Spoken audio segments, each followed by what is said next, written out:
Donald Trump says he may not accept the outcome of the U.S. election. He made the announcement at the final presidential debate in Las Vegas. Hillary Clinton called that statement appalling and horrifying. A CNN ORC poll shows 52% of debate watchers thought Clinton won, 39% gave it to Donald Trump. Well, joining us now for more on this, Democratic strategist Dave Jacobson and Republican consultant John Thomas. And again, it's not debate night unless you guys are with us. There's a third one. We're finally done. Yeah, this is the formal part of the campaign. It's sort of over and done now, and we're into the home stretch. Obviously, the big takeaway is Trump's refusal to commit to the outcome of the election. Clinton was able to portray Trump as someone who believes everything is rigged if he doesn't win. Listen to this. The FBI conducted a year-long investigation into my emails. They concluded there was no case. He said the FBI was rigged. He lost the Iowa caucus. He lost the Wisconsin primary. He said the Republican primary was rigged against him. Then Trump University gets sued for fraud and racketeering. He claims the court system and the federal judge is rigged against him. There was even a time when he didn't get an Emmy for his TV program 3 years in a row, and he started tweeting that the Emmys were rigged against him. Should have gotten it. This is a mindset. This is how Donald thinks. And it's funny, but it's also really troubling. And, John, it was a funny moment right towards the end there, but that does seem to be an effective line being rolled out by Hillary Clinton. Yeah, it's a good case to make. And, look, Donald Trump laid out a big ultimatum tonight saying he may not accept the outcome of the election.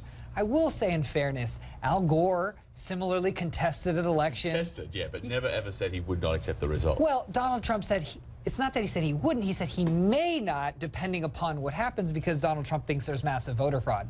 Let me be clear. Massive voter fraud is not a thing. We work in elections. That's right. So I hope that he gets past this. I hope he doesn't contest it because it has ramifications far beyond this. In fact, if he does lose, I hope it's by a wide margin so no one can make that claim. Wow.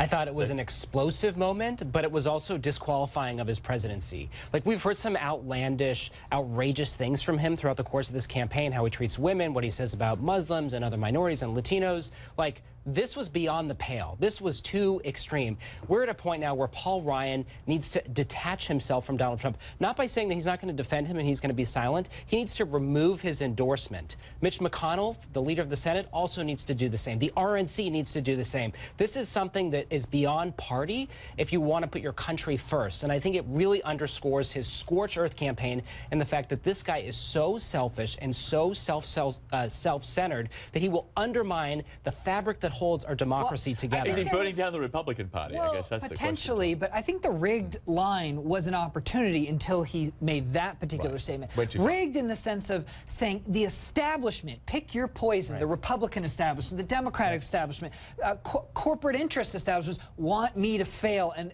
there was an opportunity there. But to say the institution that our elections are based on, that was a bridge too far. Trump did seem to be better prepared for this debate. Apparently he did put in some hours. Clinton, too, was particularly prepared as well, especially when it came to her record, and there was this exchange between the two. In the 1980s, I was working to reform the schools in Arkansas. He was borrowing $14 million from his father to start his businesses. In the 1990s, I went to Beijing, and I said women's rights are human rights. He insulted a former Miss Universe, Alicia Machado, called her an eating machine. And on the day when I was in the Situation Room, monitoring the raid that brought Osama bin Laden to justice, he was hosting the Celebrity Apprentice. Dave, pretty effective?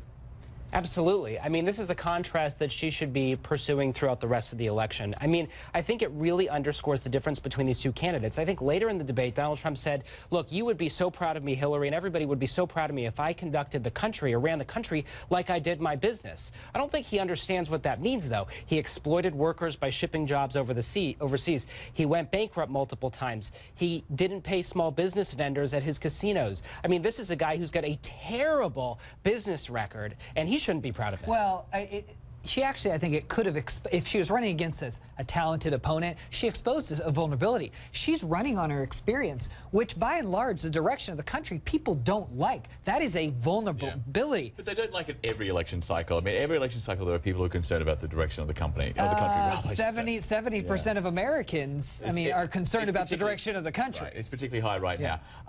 Right towards the end, it seems Clinton sort of managed to dump the last of the campaign Oppo file that they managed to have on Donald Trump. Listen to this. You know, back in 1987, he took out a $100,000 ad in the New York Times during the time when President Reagan was president and basically said exactly what he just said now, that we were the laughing stock of the world. He was criticizing President Reagan. I did disagree with Ronald Reagan very strongly on trade. I disagreed with him.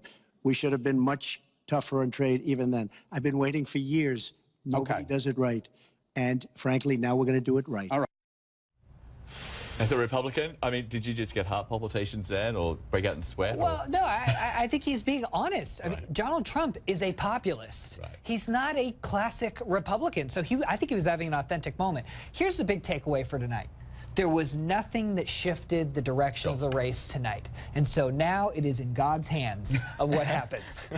Okay. More women and Latino and minority African-Americans. Okay, let's just recap what has happened in the last 2 weeks since the last debate. Donald Trump has been accused by at least 9 women of sexual misconduct. He said all were liars. He implied some were too unattractive to warrant his interest, declared war on the Republican House Speaker as well as the GOP, implied the Republican Party was part of a wider conspiracy to stop his election to the White House, accused Hillary Clinton of taking drugs, called for a drug test before the debate, alleged widespread voter fraud, accused the media of conspiring with the Clinton campaign to rig the election. And that list is no way definitive. It's a pretty boring couple of weeks, John. And now all of that is being overshadowed by what happened tonight. This is the thing. It's like the temperature is so high that it takes something like what Donald Trump said tonight for people to be truly shocked by this candidate. You have to wonder if it was intentional when he ups the ante, in the sense of we're not talking about the sex, the Billy Bush tapes. We're not talking about that now. We're talking about election rigging. In fact, is he using this as a turnout vehicle for his base?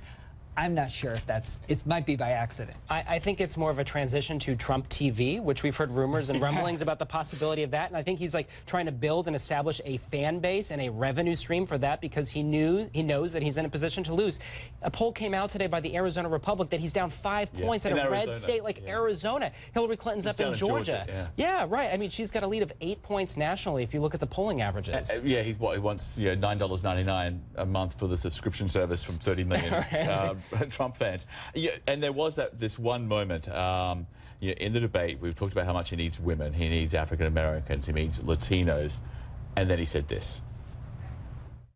One of my first acts will be to get all of the drug lords, all of the bad ones. We have some bad people in this country that have to go out. We're going to get them out. We're going to secure the border. And once the border is secured, at a later date, we'll make a determination as to the rest. But we have some bad hombres here, and we're going to get them out. At least he's speaking Spanish. That's outreach, right? So you got Mike Pence, his running mate, who's whipping out the Mexican thing. You got Donald Trump getting rid of the bad hombres. What message is that sending to the minority, to the Latino community? Loves taco bowls. Yes. He likes hombres.